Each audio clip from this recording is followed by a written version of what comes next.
ये बाबा साहब के सपना को कोई साकार किया है इस देश में तो लालू प्रसाद यादव जी किए हैं।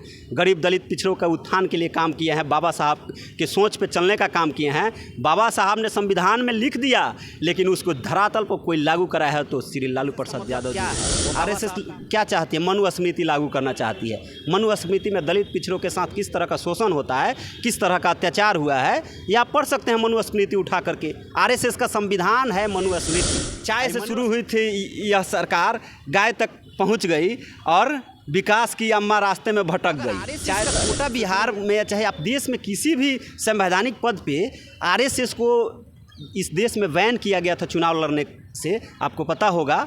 उसका अगर कोटा संवैधानिक पद पे आरएसएस का कोटा चलने लगा, लोग जाने लगे, तो फिर देश का क्या होगा आप समझ सकते हैं। तेजस्वी यादव लालू यादव के कलम से मनोनीत व्यक्ति नहीं हैं। जनता ने उन्हें दो बार वोट देने का काम किया। पिछला विधानसभा चुनाव पूरा हिंदुस्तान देखने का काम किया कि पूरा देश का पूरा तंत्र लगा हुआ था। उस परिस्थिति में भी बिहार का ये नौजवान अकेले अपने दम पर बिहार का सबसे बड़ा पार्टी। आज विधानसभा का चुनाव है और सभी पार्टियाँ जो है अपनी अपनी बैठक की तैयारी में लग चुकी है। अभी के डेट में ऐसा स्थिति बना हुआ है कि जो फिर शिक्षित है वो कहीं ना कहीं इस क्षेत्र से अलग है और यहाँ पे शिक्षा की जगह पे दामाद भारी है। इन सभी मुद्दे पे बातचीत करेंगे। जो नतीजा सामने आ रहा है, जिस तरह से अभी पक्ष हो या विपक्ष हो, दोनों तरफ से जो प्रतिक्रियाएं सामने आ रही है, सभी मुद्दे पे बातचीत करेंगे। हमारे साथ अखिलेश जी, सबसे पहले तो स्वागत करते हैं आपका। जी बहुत बहुत धन्यवाद। अभी फ़िलहाल हम प्रखंड अध्यक्ष नहीं हैं, जिला महासचिव के पद पे हैं हम। अच्छा, पूर्व में प्रखंड अध्यक्ष थे। ये आपका जो एथी था उसको मैं क्लियर कर दिया, नहीं तो लोगों को लगेगा कि तो देखिए स्थिति ये है कि इस देश में, पूरे देश में लोग जिस तरह से आरोप लगाते हैं राष्ट्रीय जनता दल पे, लालू जी पे, तेजस्वी जी पे, यह लोग आरोप लगाते हैं, प्रोपेगेंडा फैलाने का काम करते हैं कि मात्र एक राष्ट्रीय जनता दल ही पार्टी है जो परिवारवादी पार्टी है, जो अपने परिवार के बारे में सोची है, बाल बच्चे, बेटी के बारे में, बेटा के बारे में सोचती है। लेकिन मैं वैसे लोगों से पूछना चाहता हूँ जो लोग आज सरकार में हैं, सत्ता में बैठे हुए हैं, वे लोग अपने दामाद को जिस तरह से आयोग का सदस्य अध्यक्ष बनाने का काम किए हैं, लालू जी अपने बेटे को अगर पॉलिटिक्स में लाए हैं तो लालू जी मनोनीत करके पॉलिटिक्स में नहीं लाए हैं। तेजस्वी यादव चुनाव जीत करके सदन में गए हैं। तेज प्रताप चुनाव जीत करके सदन में गए। आरोप क्यों लगता है? आरोप यही तो मैं जानना चाहता हूँ कि ये लोग आरोप लगाते हैं तो जनता ने तेजस्वी यादव को चुनने का काम किया है। तेजस्वी यादव लालू यादव के कलम से मनोनीत व्यक्ति नहीं हैं। जनता ने उन्हें दो बार वोट देने का काम किया। पिछला विधानसभा चुनाव पूरा हिंदुस्तान देखने का काम किया कि पूरा देश का पूरा तंत्र लगा हुआ था। उस परिस्थिति में भी बिहार का ये नौजवान अकेले अपने दम पर बिहार का सबसे बड़ा पार्टी बन करके उभरा। उसके बाद लोग आरोप लगाते हैं परिवारवाद का। तो परिवारवाद किसे कहा जाएगा? आप लोग तय कीजिए कि परिवारवाद जो लोग मनोनीत कर देते हैं, आप आयोग बना करके अपने दामाद को रख देते हैं, अपने बेटा को रख देते हैं, तो वो परिवारवाद हो गया कि जो जिसको जनता जिता करके भेजती है वो परिवारवाद हुआ। परिवारवाद मेरे नज़र में वो होगा कि आज तक आप कभी नहीं देखे होंगे कि अमित शाह का बेटा कभी क्रिकेट का बल्ला पकड़ा होगा और उसको बीसीसीआई का चेयरमैन बना दिया गया। ये परिवारवाद हुआ। वो उसका पिता अपने पावर का उपयोग करके उसको पद पे ला दिया तो उसको परिवारवाद कहेंगे। ओम बिरला का बेटी जो लोकसभा के जो स्पीकर हैं, उनकी बेटी बिना एग्ज़ाम में बैठे आईएएस बन गई। तो ये परिवारवाद हुआ ना। अभी ये कौन झा जी हैं, संजय झा जी, इनकी दो बेटी सुप्रीम कोर्ट में वकील बन गई। जैसे अब सुप्रीम कोर्ट वाली बात आए तो सुप्रीम कोर्ट का जो रूल रेगुलेशन होता है उसमें कम से कम 20 साल का कार्यशैली होता है, उसके बाद वहाँ पे मनोनीत किया जाता है। लेकिन अभी इनका जो बेटी है या दोनों बेटियाँ जो है मैक्सिमम 32 से 35 साल की होगी और उनको मनोनीत कर दिया जाता है। किस आधार पर? क्या बात ये है कि अभी जो लोग सरकार में बैठे हैं, ये इनके आगे कोई कानून, हम लोग पहले ही से राष्ट्रीय जनता दल हमेशा कह रहा है कि ये लोग संविधान को मिटाना चाहते हैं, इस संविधान को ख़त्म करना चाहते हैं, क्योंकि संविधान में बाबा साहब ने सभी लोगों को अधिकार देने का किया, सबको हक देने का काम किया है। ये चाहते हैं कि ये कुछ चंद मुट्ठी भर लोगों के पकड़ में यह देश रहे, वही लोग इस पूरे देश के शासन व्यवस्था पे ये राज करें। ये लोग मिटाना चाहते हैं संविधान को। हम लोग बार बार करते हैं इसी तरह से ना संविधान को। जब रूल को तोड़ करके आप किसी को बनाइएगा, आपको याद होगा 2014 में जब मोदी जी चुनाव मैदान में आए थे तो उन्होंने कहा था कि हमारे मंत्री के पर्सनल जो सचिव होंगे वो कोई रिश्तेदार नहीं होगा। बताइए कहाँ से कहाँ व्यक्ति पहुंच गया। लोग एक कहावत कहते थे कि चाय से शुरू हुई थी यह सरकार, गाय तक पहुंच गई और विकास की अम्मा रास्ते में भटक गई। चाय तक से शुरू हुई थी। इस पे कटाक्ष कर रहे हैं। तो ये मोदी जी की बात है। ये लोग कहाँ से शुरू किए थे कि हम लोग परिवार को पर्सनल सचिव तक नहीं रखेंगे, लेकिन ये मोदी जी आज अपने मंत्रियों के बेटे को बेटियों को सेट करने में मोदी जी लगे हुए हैं। कहीं आयोग का अध्यक्ष बनाया जा रहा है, कहीं वकील बनाया जा रहा है। तो ये चीज़ आप लोग जनता को देखने की ज़रूरत है। बिहार की सियासत में अभी तेजस्वी यादव जब प्रतिक्रिया दिए कि परिवारवाद जो दामाद को लेकर के जो बयान चल रहा था, चिराग पासवान हो, अशोक चौधरी हो, या फिर ऐसे 2-3 चेहरे सामने आए हैं जिसको चुनाव आयोग बनाया गया, आयोग का अध्यक्ष बनाया गया, जिसको लेकर तेजस्वी यादव का प्रतिक्रिया। उसके बाद सभी जो सत्ताधारी रोड के पार्टी है वो कहीं ना कहीं तेजस्वी यादव पे प्रतिक्रिया देना शुरू कर दिया कि जो खुद परिवारवाद से ग्रसित है वो दूसरों को क्या संज्ञान दे। किस आयोग का अध्यक्ष बनाया है लालू यादव? अपने बेटा को, अपने बेटी को, अपने दामाद को बताए कोई? वो तो लोग चुनाव जीत कर ना तेजस्वी यादव आज विधायक हैं चाहे नेता प्रतिपक्ष हैं, जनता ने उनको पावर दिया है। लालू यादव का दिया हुआ पावर नहीं ना है। बिहार के जनता ने उनको वोट दे करके यह ताकत दिया है कि आप विपक्ष का आवाज़ आज बुलंद करते हैं।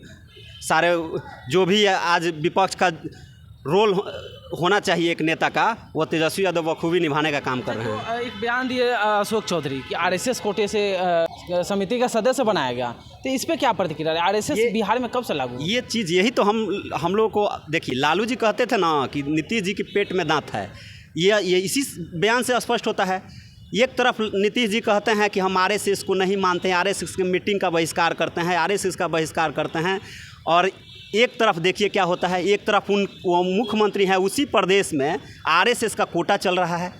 एक तरफ तो यही ना कहता है, हाथी का खाने वाला दांत अलग होता है दिखाने वाला। नीतीश जी का यही है, या तो नीतीश जी का दिखाने वाला दांत खाने वाला दांत अलग है, और नहीं तो नीतीश कुमार अचेत हो गए। इनको कुछ समझ में नहीं आ रहा है कि हमारे प्रदेश में क्या हो रहा है। यानी कहीं ना कहीं नीतीश कुमार अब सत्ता नहीं चला रहे हैं, दूसरा कोई चला रहा है। मतलब ही नहीं है। अगर आरएसएस का कोटा बिहार में, चाहे आप देश में किसी भी संवैधानिक पद पे, आरएसएस को इस देश में बैन किया गया था चुनाव लड़ने से, आपको पता होगा। उसका अगर कोटा संवैधानिक पद पे आरएसएस का कोटा चलने लगा, लोग जाने लगे, तो फिर देश का क्या होगा आप समझ सकते हैं। आरएसएस का मतलब क्या है? आरएसएस क्या चाहती है? मनुस्मृति लागू करना चाहती है। मनुस्मृति में दलित पिछड़ों के साथ किस तरह का शोषण होता है, किस तरह का अत्याचार हुआ है, ये आप पढ़ सकते हैं मनुस्मृति उठा करके। आरएसएस का संविधान है मनुस्मृति। मनुस्मृति अगर आरएसएस लागू करेगा तो उसमें दलित पिछड़ा का क्या हश्र होगा, ये ज़्यादा बताने की जरूरत है। मनुस्मृति आप पढ़ लीजिए, पता चल जाएगा। दलित पिछड़ा की बात करते हैं तो लालू प्रसाद यादव का एक वीडियो तेज़ी से वायरल हो रहा है। उसमें अम्बेडकर जी का जो विपक्ष सत्ताधारी पार्टी है वो कह रही है कि अम्बेडकर जी का अपमान किया जा रहा है। इस पर क्या प्रतिक्रिया रहा है आपका? देखिए, ये लोग को कुछ मुद्दा नहीं मिल रहा है। आप उस वीडियो को देखे होंगे, लालू जी के पास आप कुछ भी दुनिया का कोई भी चीज़ लेकर के गए हैं, वहाँ लोग जाते हैं, हम लोग भी गए हैं, तो आप किसी को वो क्या कर रहे हैं, वो उनका जो व्यक्ति फ़ोटो लिए थे, उनको मतलब था कि हम अपने साथ में बाबा साहब को, उनका प्रेम था बाबा साहब से कि हम बाबा साहब भी हम इस फ़ोटो फ्रेम में आए, लालू जी भी आए। तो वो अपना झुक करके, चूँकि लालू जी बैठे हुए हैं और वो अगला व्यक्ति खड़ा है, तो वो झुक गया और बाबा साहब को भी साथ में लेकर के अपने हाथ में लिया हुआ है। अब पैर लालू जी का, चूँकि बीमारी वाला व्यक्ति हैं, बीमार रहते हैं, तो अपना पैर हमेशा पैर व कुर्सी पर फेंक करके बैठते हैं। और लालू जी उस फोटो को भी नहीं देखी कि उस फोटो में क्या है, चूँकि फोटो का बैक जो था वो लालू जी की तरफ था और फ्रंट यानी फ्रंट उनके तरफ नहीं, देखने नहीं किया कि कौन है उस फोटो में। अगर लालू जी देखते, लालू जी से बड़ा अम्बेडकर को मानने वाला इस देश में कोई हमको नहीं लगता है कि कोई है। सबसे ज़्यादा माफ़ी मांगेंगे जिस तरह से विपक्ष का सत्ताधारी पार्टी। माफ़ी किससे मांगना है, किस लिए माफ़ी मांगेंगे? उन्होंने किया क्या है? कोई बताए, इतिहास दिखाए कि लालू यादव से ज़्यादा कोई बाबा साहब को मानने वाला लोग है? सभी लोग कह रहे हैं कि माफ़ी मांगना चाहिए। लालू यादव जब मुख्यमंत्री थे, कौन मुख्यमंत्री देश में जा कर के गरीब दलित बस्ती में जा कर के बच्चों का केस काटवाने का काम करता है, उसको नहलवाने का काम करता है? ये बाबा साहब के सपना को कोई साकार किया है इस देश में तो लालू प्रसाद यादव जी किए हैं। गरीब दलित पिछड़ों का उत्थान के लिए काम किए हैं, बाबा साहब के सोच पर चलने का काम किए हैं। बाबा साहब ने संविधान में लिख दिया, लेकिन उसको धरातल पर कोई लागू कराया है तो श्री लालू प्रसाद यादव जी हैं। वो बाबा साहब का अपमान का कभी सोच भी नहीं सकते हैं, सपने में भी। जाते जाते आपसे एक लास्ट क्वेश्चन पूछेंगे, जिस तरह से अभी चुनावी प्रक्रिया आने वाली है, विधानसभा चुनाव आने वाला है, उस पर क्या रहेगा राजद का स्टैंड? किस एजेंडे के तहत अब की बार चुनाव लड़ेगी राजद? राजद का एजेंडा साफ है, वही नौजवानों के लिए रोजगार की व्यवस्था होनी चाहिए इस देश में, स्वास्थ्य व्यवस्था सुधरनी चाहिए। सबसे स्थिति आज प्रदेश का लॉ एंड ऑर्डर का जो स्थिति है, अभी कुछ देर पहले हम देखे हैं न्यूज़ में चला है कि तेजस्वी यादव के आवास के बाहर गोली चला है अभी कुछ देर पहले। तो ये स्थिति है, बताइए, इतना सेंसिटिव एरिया है जहाँ पे मुख्यमंत्री का आवास है, बगल में यहीं पे राज्यपाल का आवास है, हवाई अड्डा है, सब कुछ, सारा जो प्रमुख चीज़ होता है वो इस एरिया में है, लेकिन वहाँ गोली चल जाता है। तो बताइए बिहार में कौन सुरक्षित है? तो सबसे ज़रूरी है कि बिहार में अपराध चरम पे है और भ्रष्टाचार भी चरम पे है। देखिए किस तरह से लोग, घूसखोरी कितना बढ़ा हुआ है। कोई सुन रहा है ऑफिस में? तो मंत्री जी लोग भी अपने आप को कहते हैं कि हमारा भी कोई नहीं सुन रहा है। तो सबसे पहला काम होगा, राजद का सरकार आएगा ना, कि ऑफिसर लोग सुनने लगेंगे। राजद का सरकार आएगा तो गरीब अगर कार्यालय में जाएगा तो उसको विधायक जी के पास फ़ोन लगाने की ज़रूरत नहीं पड़ेगा, उसको देख करके ही कर्मचारी लोग काम करेगा। ये व्यवस्था तेजस्वी यादव लाने का काम करेंगे। ये सरकार में होता था। देखिए, तो ये है अखिलेश जी जिन्होंने कहा कि किस तरह से विधानसभा चुनाव लड़ना, और जो अभी प्रतिक्रियाएं और अंबेडकर को लेकर जो विवाद चला था उस पर स्पष्ट कर दिया कि अभी लालू यादव ने इस तरह से कुछ देखा ही नहीं। उनके ऊपर बैक से था जो फोटो था, और फ्रंट पे उनका फोटो था कुछ जो कि वो देख नहीं सकते और स्थिर पैर करके बैठे हुए थे। इस तरह के जो बयान आ रहा है सामने, और इनकी जो प्रतिक्रियाएँ थी, इस पर क्या प्रतिक्रिया रहेगा आपका कमेंट बॉक्स में ज़रूर साझा कीजिएगा। जय हिंद, जय बिहार।